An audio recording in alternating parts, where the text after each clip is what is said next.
Aujourd'hui, nous allons faire la différence entre ma et ma. M apostrophe A et MA.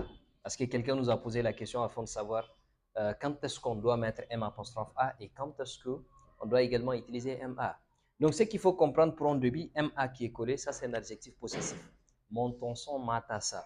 Donc, le ma est là. Et très généralement, quand vous voyez, ou bien je ne dois même pas dire très généralement, chaque fois quand vous allez voir ma qui est collé, c'est un nom qui viendra parce que c'est un adjectif possessif. Donc, on peut dire ma voiture, on peut dire ma maison, on peut dire ma fille, on peut dire ma femme, on peut dire ma montre, ma chaise, etc. Alors, donc, MA, ça, c'est qu'il faut comprendre, c'est la somme de deux mots.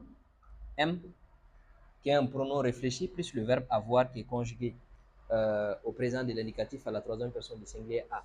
C'est la somme qui donne M apostrophe A.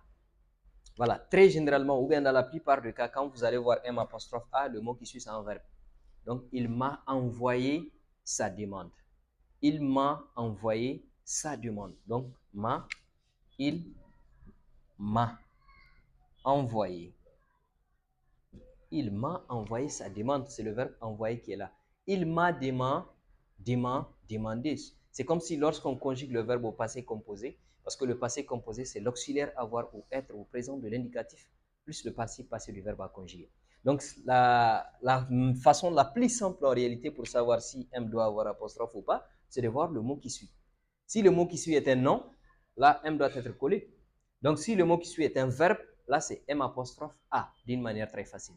Alors, si vous êtes intéressé par un cours en français afin d'améliorer les niveaux, vous pourrez nous écrire sur WhatsApp sur le numéro plus 223 91 37 22 49. Si vous êtes ici à Bamako, nous avons des centres de formation, un siège au niveau de la rive gauche et également un siège au niveau de la rive droite. Si vous êtes dans d'autres pays également, il est possible de faire le cours en ligne. Alors, la seule chose à faire, c'est de nous écrire sur le numéro afin de parvenir à avoir le renseignement.